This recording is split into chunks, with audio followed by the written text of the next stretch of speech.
Guys, magandang araw sa inyong lahat. So, update muna tayo sa aking ginagawa. Itong ginagawa kong pangatlong unit ay malapit na matapos.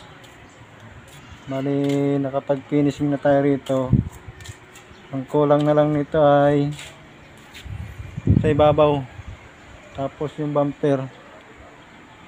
Yun na lang ang kulang. Ito namang Honda Jazz. Bali, inuna ko na muna to. Ayan. Nakapag-retouch na tayo. Papatuyo na lang. Pinapatuyo na lang yan. Pagka natuyo to ay ibabapping na natin to.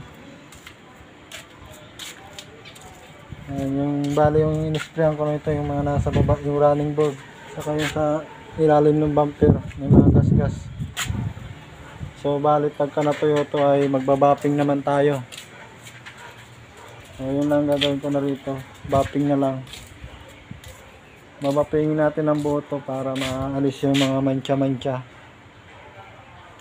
So ayun lang guys, update lang. So ito malapit na rin matapos to, bumper na lang kulang saka yung ibabaw.